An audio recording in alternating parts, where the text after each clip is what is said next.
Hey guys, welcome to indiancoding.com। ये jQuery से related हमारा फर्स्ट ट्यूटोरियल है।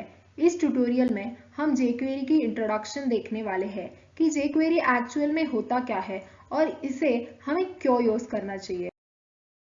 सबसे पहले हमारे पास ये क्वेश्चन उठता है कि jQuery एक्चुअल में है क्या। jQuery वो एक लाइट वेट जावास्क्रिप्ट लाइब्रेरी है। इसमें सारा का सारा काम जो होता है वो जावास्क्रिप्ट में ही होता है, मगर एक्चुअल में थोड़ा छोटा हो जाता है। पहले मैं आपको ये बताती हूँ कि प्रॉब्लम क्या थी। पहले हम जावास्क्रिप्ट में काम करते थे तो हमारे पास कुछ कॉम्प्लेक्स प्रॉब्लम्स आती थी और कोड कॉम्प्लेक्स हो जाता था। जैसे कि हम बड़े बड़े सिलेक्टर्स लिखने पड़ते थे।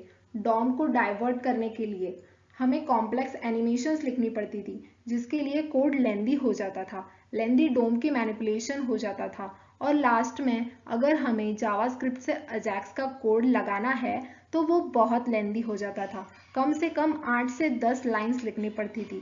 तो jQuery की टीम ने क्या किया, उन्होंने इन सारी प्रॉब्लम्स को एक छोटे छोटे फंक्शंस में डाल दिया और इन फंक्शंस को नाम दे दिया।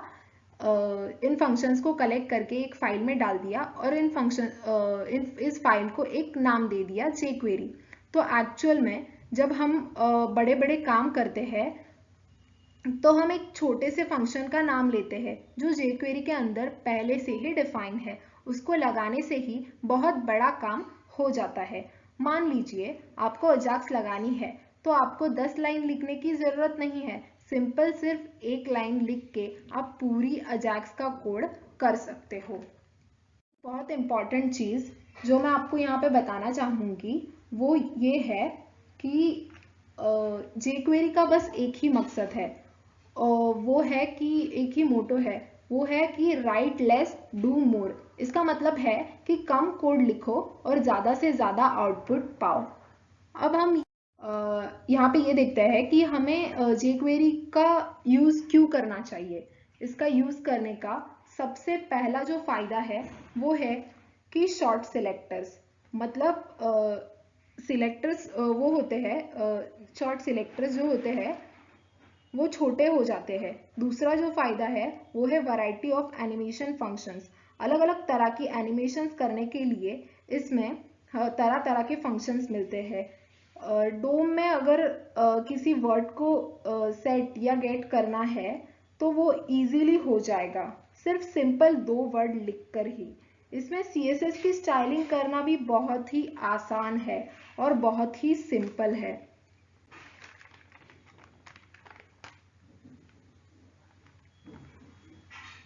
मतलब अगर आपको किसी एलिमेंट को टारगेट करना है तो आप केवल 2 वर्ड्स लिख के उसको टारगेट कर सकते हैं। उसे कहते हैं इजी डोम ट्रैवर्सिंग। देन नेक्स्ट है सिंपल अजाक्स कोडिंग। इसका मतलब आपको मैं ये बताना चाहती हूँ कि सिर्फ आप एक लाइन लिखकर ही 10 लाइन की अजाक्स कोड कर सकते हैं।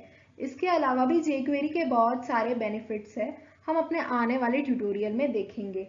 और इसका आखिरी और सबसे मेन बेनिफिट ये है कि ये कोडिंग करने की स्पीड को जो है तो वो बढ़ाता है, क्योंकि सिलेक्टर्स की वजह से आपका सारा कोड इतना छोटा हो जाता है कि आपको कोडिंग करने की जो स्पीड है वो jQuery में इंक्रीज हो जाती है। अब आप देख लिया कि jQuery में होता क्या है, इसके यूजेस और बेनिफिट्स क्या होते हैं। हम ये देखेंगे कि jQuery को लिखने के लिए आपके पास क्या प्रायर नॉलेज होनी चाहिए।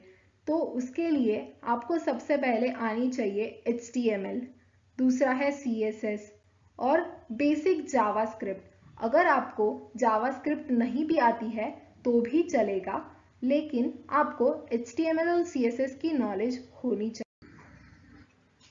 अब लास्ट में हम यहाँ पे ये बात करते हैं कि jQuery का कोड करने के लिए कौन कौन से एडिटर होने चाहिए। सो बेसिकली आप अगर इन एडिटर्स में से कोई भी एडिटर का यूज़ करते हैं, jQuery की कोडिंग यूज़ करके jQuery की कोडिंग कर सकते हैं। जैसे कि notepad, notepad plus plus, VS code, Sublime, atom, और हम अपने आने वाले ट्यूटोरियल्स में सबलाइम एडिटर का यूज़ करने वाले हैं। आई होप आपको सारे पॉइंट समझ आ गए होंगे। And still if you have any doubt then you can put your queries in the Q&A section. Thank you.